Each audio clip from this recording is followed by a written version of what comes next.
أشهد أن لا إله إلا الله ولي الصالحين وأشهد أن محمدا عبده ورسوله خاتم الأنبياء والمرسلين اللهم صل وسلم على عبدك ورسولك محمد وعلى آله وأصحابه وبارك وسلم.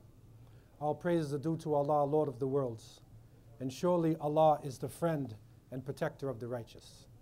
And I bear witness that Allah is one and has no partners, and that Muhammad, the son of Abdullah, is his servant and his last messenger, and may Allah always and constantly send peace and blessings to Muhammad, to his family, to his companions, to all those who call to his way, and establish his sunnah to the day of judgment. My beloved brothers and sisters, Assalamu alaikum wa rahmatullahi wa barakatuh. Alhamdulillah, it is again a great privilege to be here at Abu Huraira Center.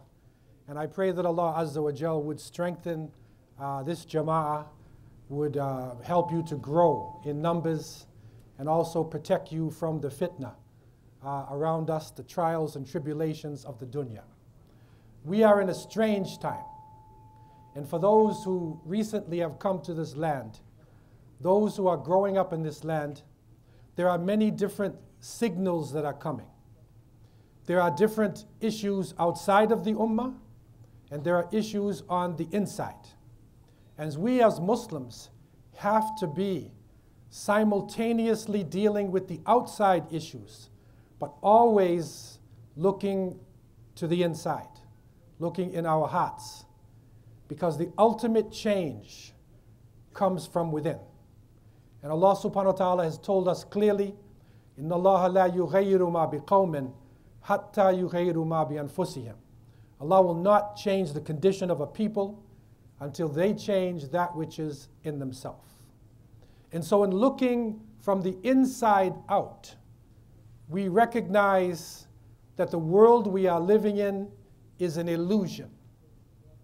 The construct that you see outside, the society you are living in, the food you are eating, the schools you are going to, the curriculums you are studying, are not necessarily a reflection of what is actually happening in our lives.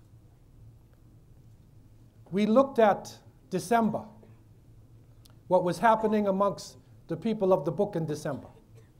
And we recognized it was a strange situation because it is not the birthday of Isa alayhi salam. Isa alayhi salam, Jesus, was born in the warm weather. And the Christian and Muslim theologians agree upon this, that it was warm outside. The dates were ripening. Shepherds grazed their flocks in Philistine on the outside. But a strange event was happening on December 21st. The birthday of an evil one named Mithras, whose society behind the veils is still having a great influence upon our reality. Because our reality is not just a physical one as animals. There is an intellectual reality of the aql. There is a spiritual reality of ruh, of the spirit given to us by Allah subhanahu wa ta'ala. The followers of Mithras and those who base their world upon natural changes would love to control the intelligence. And so they tell you one thing and they do another thing. And you saw it happen the other night. January 1st, you saw what happened as we predicted what would go on in front of your faces. They say it is an innocent event. They say it is the beginning of a new year. And so we should now gather together our thoughts for 2014 and move to 2015. It is not a new year. How dare you, Abdullah Hakim, sit there and say it's not a new year? Let's do the counting for those who were not present in the last session. Septum in Latin language is number 7. September is the 7th month of the year. Octo is 8, like octagon, an 8-sided figure. October, 8th month. Novo is 9, the 9th month. And Decem in Latin is 10. So December is the 10th month of the original solar calendar that the people of these lands were following. It's a trick to make you think that the year has ended, because the Christmas celebration, as we found out, was banned by the parliaments in Europe in the 17th century. So they needed an event. They needed something to take the place of December 25th. So they switched it to December 31st night. And we saw it happen in front of our face. The real reality of January, according to their counting, it's the 11th month. February is the 12th month, and the new year is supposed to begin in March, and that is when the plants are coming back. New life is coming back. That was the concept that they originally had. But they switched it around on us so that we would follow the concept of Janus. And Janus, in the ancient thinking, was the two-faced so-called God. The one who shows you spirituality, but in back of it is materialism. The one who smiles at you, but in back of it there is hatred. And so we see it come to pass. December 31st night, strange events happening in front of us. People claiming to be innocent, but more alcohol was drunk, more drugs were taken, more people killed on the highways, more rape, more incest, more murder is happening at that time than any other time in the year. It is reported in China, in Shanghai, that the people gathered in large numbers and somebody threw paper, it looked like money. And materialism, remember Janus, the materialism. The people stampeded and they killed 35 people on the spot. The search for materialism in the name of innocence. And so it is critical for us to have basira, that we have insight. We don't look just on the outside of things, but we look on the inside. And we have been blessed with some amazing stories, some amazing parables coming from the example of the Prophet Muhammad ﷺ to the great ones within our history, the events that have happened in our history. We need to study this. We need to study our history because there's nothing new. And Allah Azza wa Jal has told us clearly in Surah Al-A'raf, فَقْصُصُ الْقَصَصَ لَعَلَّهُمْ يَتَفَكَّرُونَ. Tell them the stories, narrate to them the narrations in order that they would think, tafakkur, that they would use their aql, their intelligence, so that they will not be tricked and duped. It is reported by one of the great historians of Islam, Ibn al-Athir, that in the 13th century of the Common Era, the 7th century of the Hijri era, it was a strange time for Muslims, and many historians are making a parallel between that time and today. And what was so unique about this time that Ibn al-Athir was living in is that the events were so bizarre. They were so strange in terms of the numbers, in terms of what actually happened, that if it was not recorded in a solid way and came to us with a good isnad, you would not even believe that it happened. You could not even believe that it happened. Ibn al-Athir reports, and he lived during this time, he says, and it's a strange thing for a writer to say, he said, I wish my mother never gave birth to me, so that I would not have to be the one who would write down what happened to the Muslims. I wish I was never born. But I have to write this. I have to describe the situation. What did he describe around 1258? It is reported by Ibn al-Athir and later in Al-Bidayah wa Nihaya of Ibn Kathir, rahimahullah. It is reported that at that time that the Abbasid Khilafat in Iraq, after 500 years of a powerful rule and of a strong tradition, became only symbolic leadership. The leaders looked like they were for real, But the reality was they were not really living for the ummah. They were only living for themselves. Ibn Kathir reports that right around that time, the Muslims were in Iraq living in tremendous wealth. It was the jewel of the planet. But at the same time, during those years, no Hujjaj went from Baghdad to Mecca. They did not have time.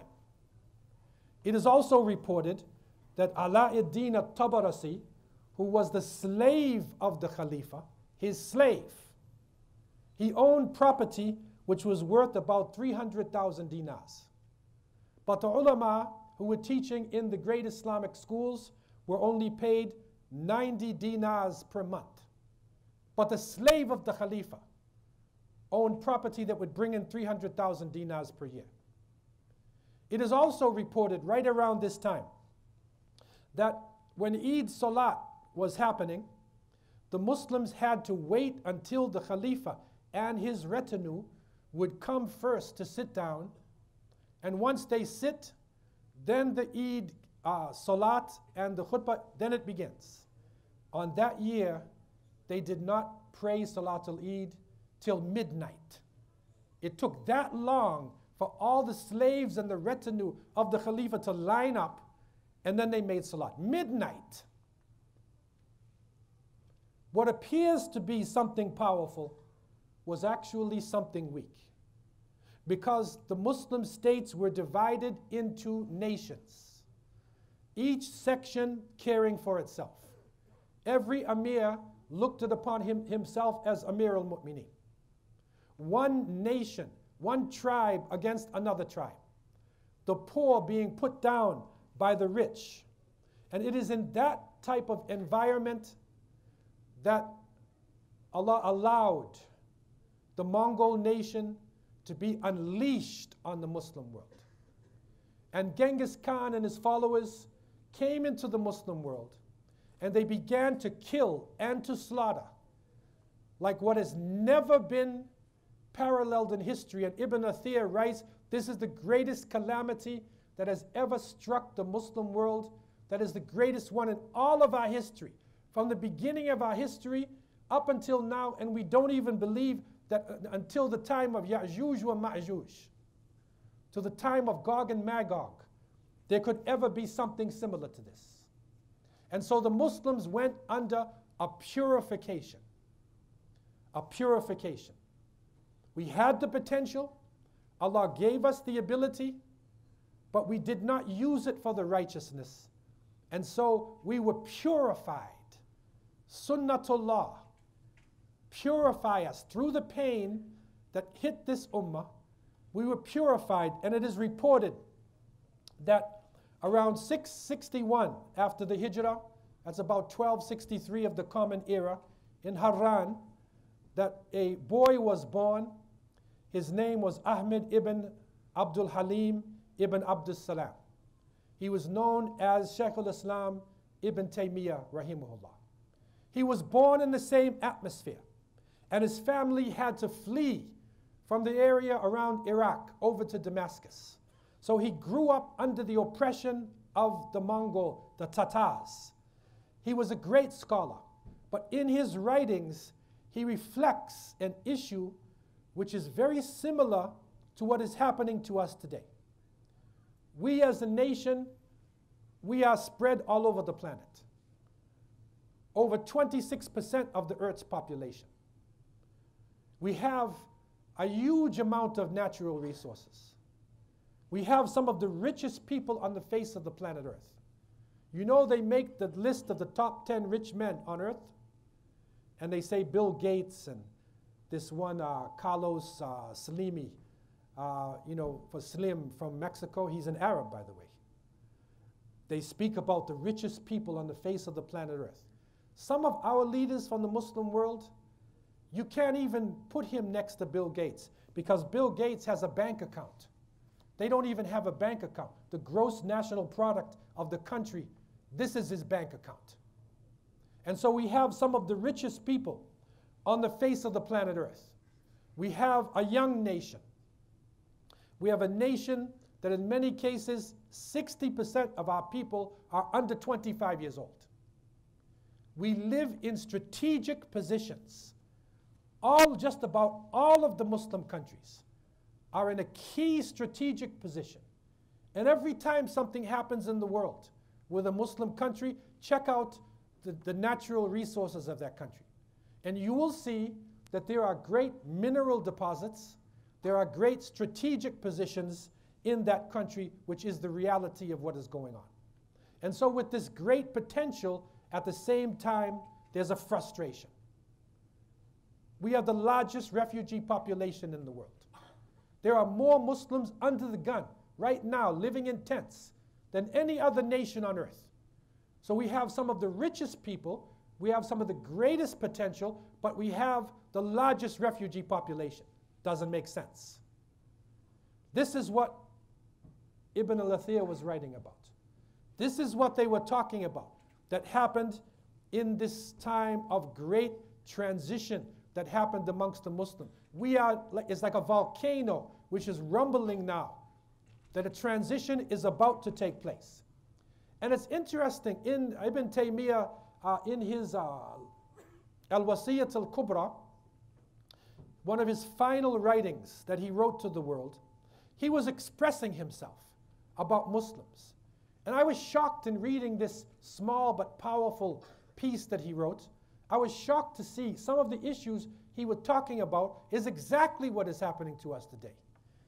And he spoke about the unity of the ummah. And he said that there are some people, and I'll quote him, he said that some people come, when you say, are you a Muslim, or what are you, they say, I am a Muslim, and then they point to him or someone and say, Anta Shukayli, or Farqandi. They were using terminologies like this. Right? You're not just a Muslim, you're Shukayli or Farqandi, and this will happen amongst us too. The first thing the brother would say, Assalamu alaikum, which country you come from? Right? And this is the case that many of us who come from the West, they look at us because Muslims wear their clothes like uniforms, right? The Muslim clothes, the cap and the shirt and the pants is like a fireman's clothing, like a police uniform. But somebody comes along with a Nigerian cap and a Moroccan top and Pakistani pants and Sudani shoes. And they say, that's an American. That must be somebody who just embraced Islam. Why? Because he's taking the best out of all the cultures that are around him. But in terms of these names, if we are naming ourselves these things, not that you are talking about something you're focusing on, but if we name ourselves these things in the sense that I am something that you are not, in order to divide ourselves up from other Muslims, we are following into the trap that Ibn Taymiyyah rahimahullah was talking about, and he said, Inna hadhihi asma'un batila. Ma anzalallahu biha min sultan. These names are false. Allah did not reveal these names. The real reality is, Allah named us Muslimun, Mu'minun, Muhsinun. That's what Allah named us. This disease, and it's something we need to be aware of, because as Ibn Taymiyyah was showing, unity is crucial. If we are to defeat the Mongols, if we are to stand up in front of this force, never seen before, we have to be united. But this disease, which paralyzes an individual, sometimes even a person who is committed to Islam, multazim, this disease he named al-Hizbiyah. He named it Hizbiyah. It comes from type of asabiyah. It's an organizational fanaticism. Organizational fanaticism, where a person could be the same as you, look like you, talk like you, pray like you, eat the same halal food as you, but because of an organizational difference, that person would be dealt as the other and not in the same ummah. And so he reminded us that Allah Azza wa Jalla clearly told us, وَاعْتَصِمُوا بِحَبْلِ اللَّهِ جَمِيعًا وَلَا تَفَرَّقُوا. These are commands. Hold on to the rope of Allah altogether. Be not divided. In Surah Al-An'am, Allah told us very clearly, إِنَّ الَّذِينَ فَرَّقُوا دِينَهُمْ وَكَانُوا شِيَعًا لَسْتَ مِنْهُمْ فِي شَيْءٍ. That those who divide themselves up and break themselves into groups and little sectarian organizations, you're not from amongst them. What were the original Muslims? The original Muslims had different qualities. They had different aptitudes. The Sunnah is broad. The Prophet ﷺ has given us a lifestyle. He has not given us a minor aspect of life, but he has brought the final testament which deals with all parts of our life.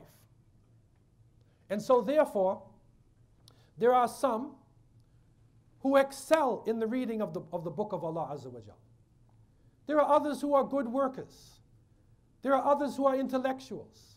There are others who are warriors. There are others who are cooks. There are others who are really good with children. There's all types of qualities amongst us. And it is reported that amongst the companions of the Prophet ﷺ, that the sword of Allah, Khalid ibn Walid, radiallahu anh, he accepted Islam very late. This is like after Fathu Mecca. It is reported that Khalid, on the road, he was going to Medina, and he met Amr ibn al-As, radiallahu anh, and Abu Talha. He met a number of very, very well-known companions of the Prophet ﷺ. He met them on the road. He accepted Islam late.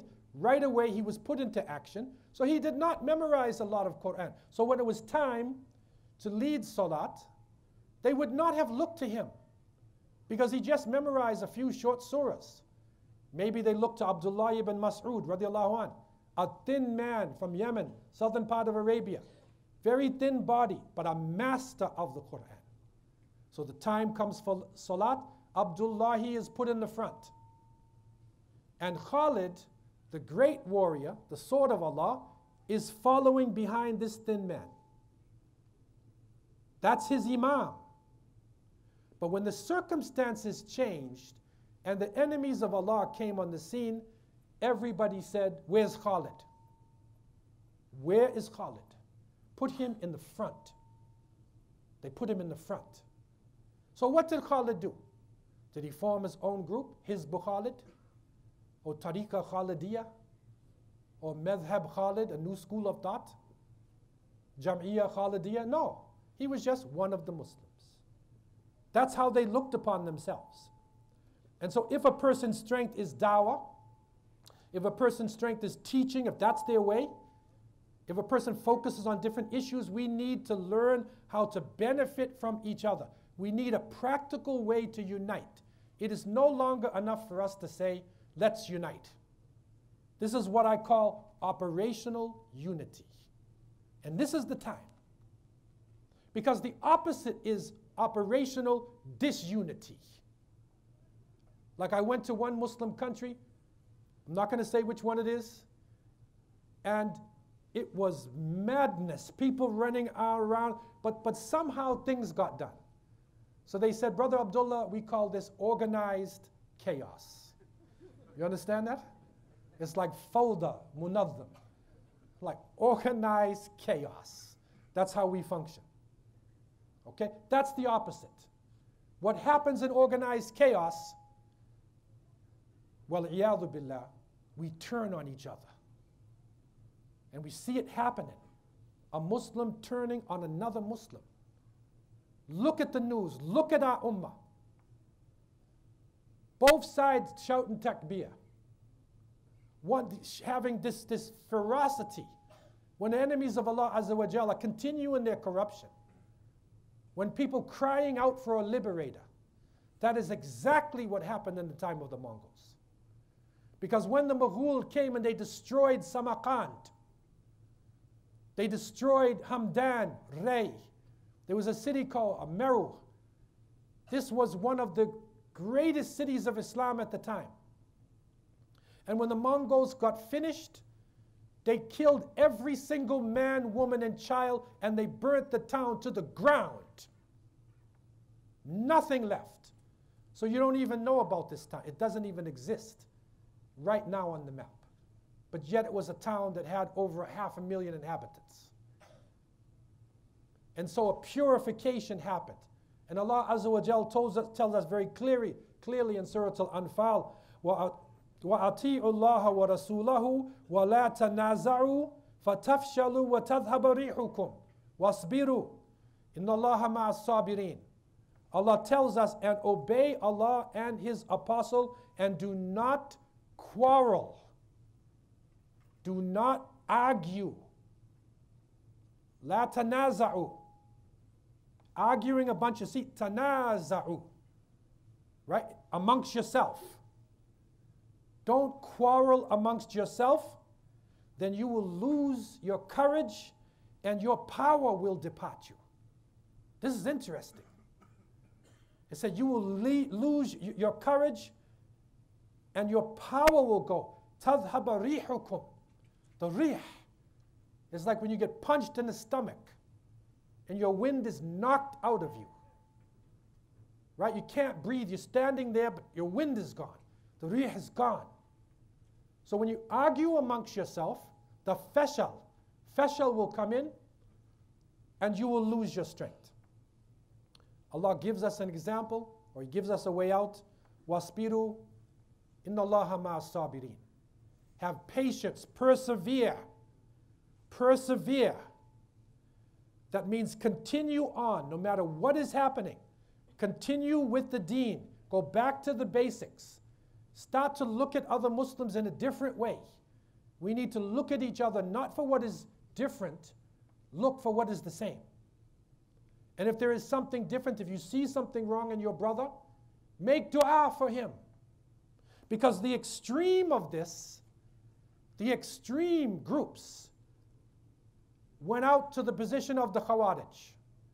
And the Khawarij, or the Kharijites, those who went berserk and lost control of themselves, one of the biggest faults that they were making is that they would look upon other Muslims. If you commit a sin, then you're a kafir. It's takfir bil ma'asi. So you do something wrong, finished. Something wrong with him, he's done. I'm not going to pray behind him. I want nothing to do with him. And if you argue with him, you fight with him, I'm finished.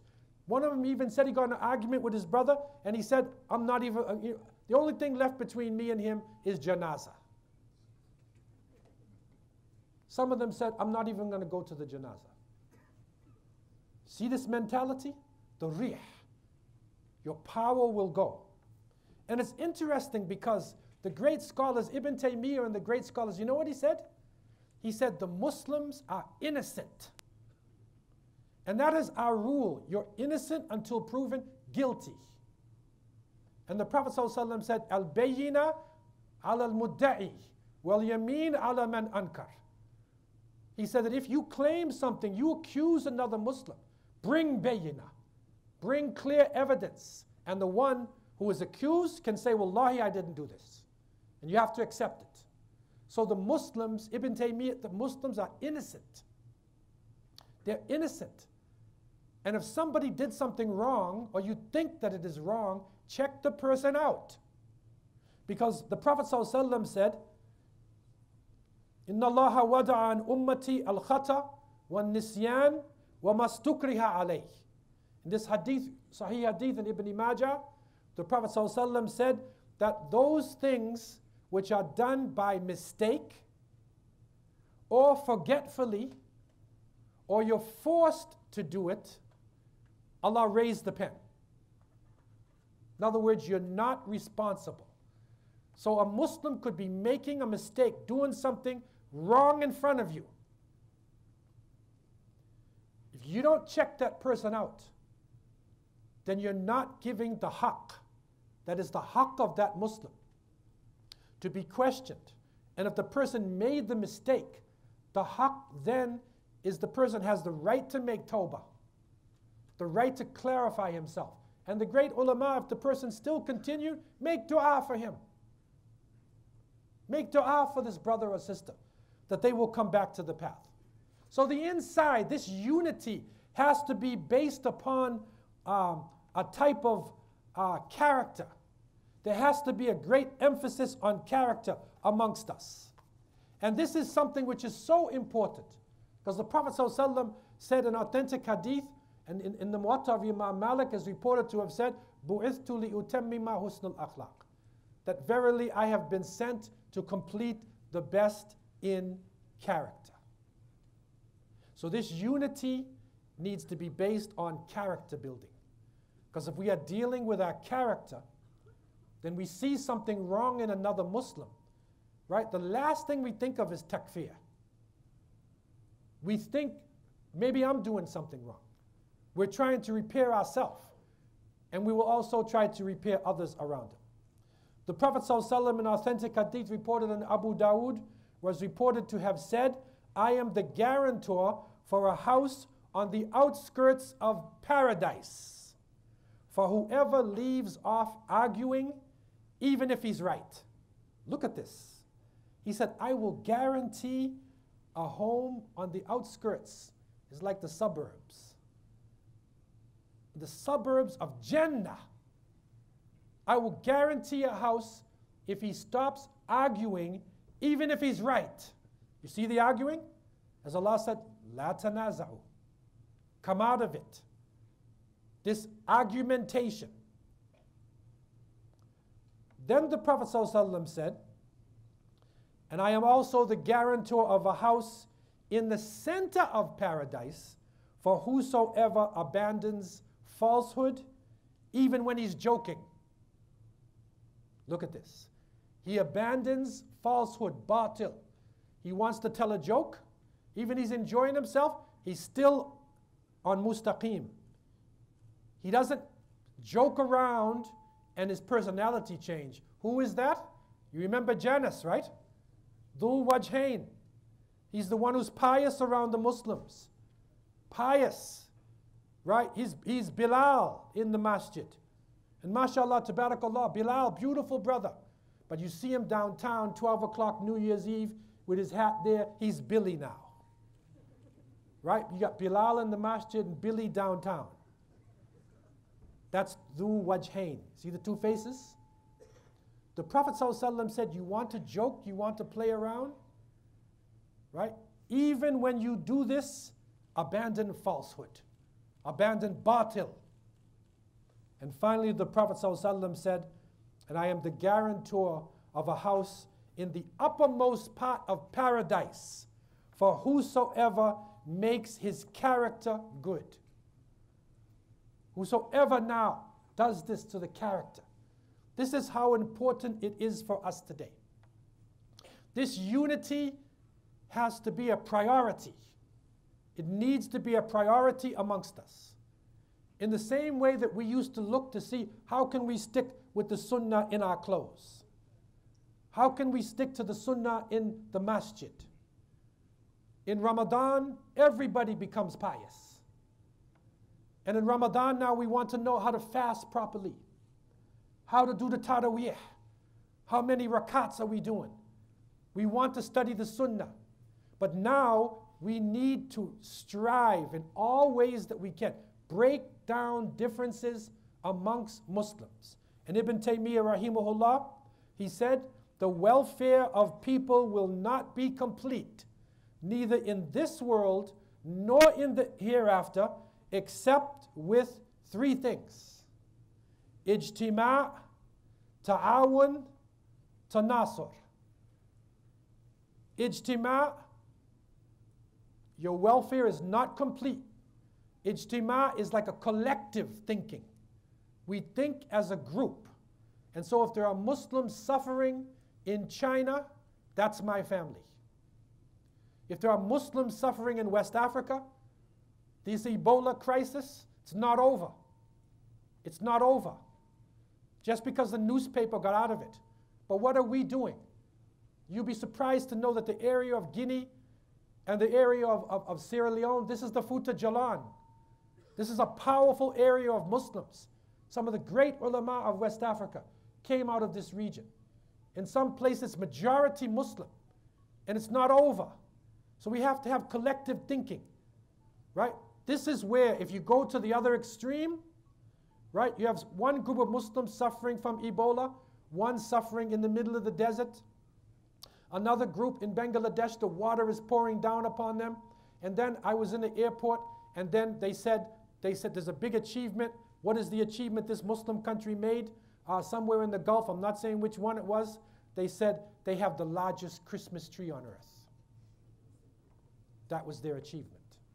You have the largest Christmas tree in the world. And there are other Muslims starving to death. That's the insanity that will bring on the Mongols. It will bring them on again. It's not too late.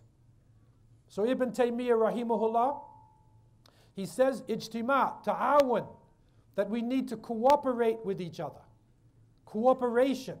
So you have this collective thinking, and then we cooperate. Think about what's happening in other communities here in the GTA. Think about what's happening to other Muslims in different parts of the world. And how can we cooperate with them? Not just intellectually. What can we do to assist them? If there is a masjid that needs a fundraiser, all of us should go over there and raise the funds. All of the masjids in the GTA got together, and we all collectively had fundraiser for each one of our masjids. We would complete all of the centers probably in maybe 2 years. We'd all be complete. But when you are divided, it's like fingers, right? The fingers by themselves do not have strength. Together, they have strength. And the final point, tanasur, this is mutual help. Mutual help and assistance must come. We have to mutually come to the aid and assistance of Muslims and see it as our own family. And finally, he said, rahimahullah, and it's interesting, he said, it is for this reason that human beings, man is said to be social and civic by nature. This is the reason why we're not animals, that we're higher than this. And so this unity, this cooperational unity, needs to have a return to the original sources and a respect for all of the imams. It needs to go back to the early generations. Bring alive the sunnah of the Prophet, alayhi salatu wasalam. This unity needs to have shura. We speak to each other. Shura in our families, shura in our communities, and shura amongst the different jamaats in our city. This unity needs to have empowerment, that we empower different sectors in our community. If there are people in our community who are disabled, if there are people who are physically challenged, we need to empower them. We need to have classes for the deaf Muslims. There are deaf Muslims who want to know about the lecture. They might not hear it, but somebody can interpret it for them. The masjids themselves, is the masjid wheelchair friendly? Can a person in a wheelchair easily come into the masjid? Empower the people in our community. All sectors, are the youth engaged in activities in our community? What is the young people's opinion about things that are going on in society? You'll be surprised to know when the young people speak. And so this is a great opportunity for us. Allah subhanahu wa ta'ala has given us a chance before it is too late. The people who know history see it coming. But there's a chance for us to unite on this level, and it starts with ourselves. Allah told us very clearly, إِنَّ اللَّهَ لَا يُغَيِّرُ مَا بِقَوْمٍ حَتَّى يُغَيِّرُ مَا بِأَنفُسِهِمْ. Allah will not change the condition of a people until they change what is in themselves. I leave you with these thoughts, and I ask Allah to have mercy on me and you. Wassalamu alaikum wa rahmatullahi wa barakatuh.